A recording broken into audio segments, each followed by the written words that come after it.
Muli po ay isang magandang araw, magandang gabi mga kabagis. Kanina po ako'y nag-i-scroll sa YouTube. Nakita ko si Epipanyo Labrador, yung sumisikat na vlogger.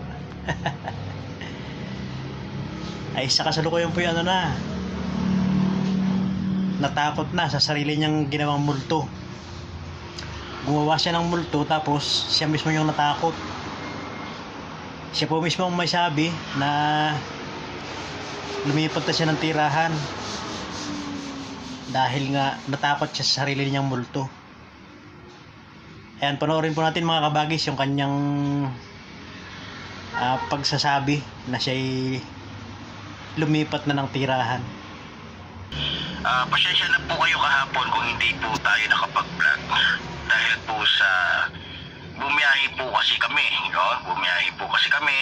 kasama po ng aking pamilya at syempre ng mga kasama natin, no? So naisip kasi nila na mas maganda kung doon po dito tayo titira sa kung saan marami po tayong kamag-anak, no? Marami tayong pamilya na pwedeng magbigay proteksyon sa atin. Pero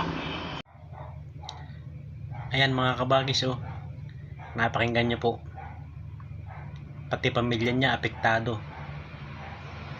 Tapos ito pa yung kanyang kinatatakutan. Panoorin po natin yung kanyang pagkasalita na tamang hinala na naman siya. meron na silang mga tao na inatasan para po kung sakali tayo po ay patayin. Yan po. Ayun, yun nga po, siya mismo may sabi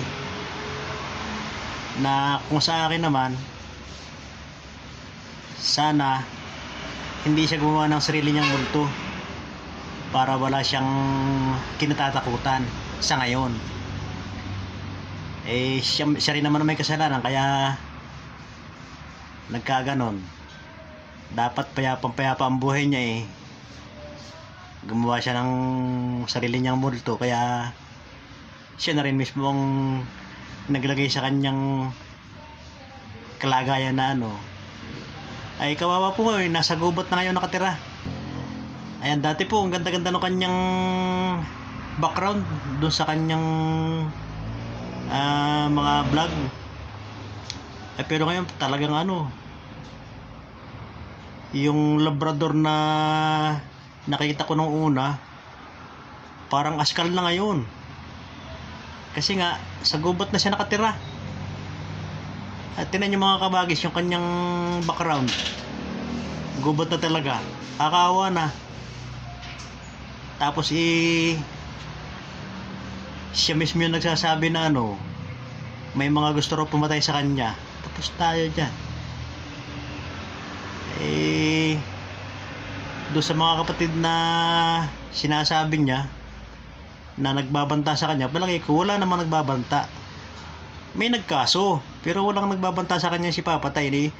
Paano ba naman si papatayin ikaw na maging member ng Eagle? Kung hindi malakas yung ganyan, walang mangangahas na kapatid para itumba si Epipanyo. Kasi nga ma-influence yung tao. Saka pala to,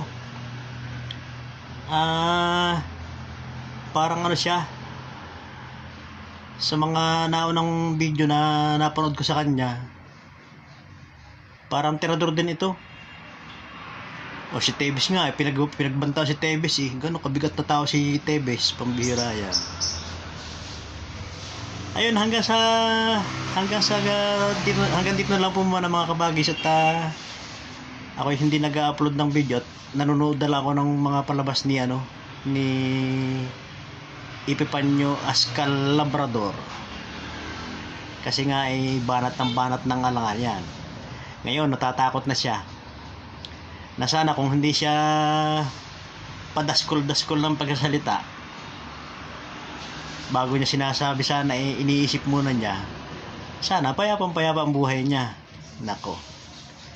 Hanggang sa muli po mga kabagis. Muli ito ang inyong abang lingkod, Tatay Ditox Moto. Magandang araw, magandang gabi. Maraming salamat po. Mag-ingat tayong lahat.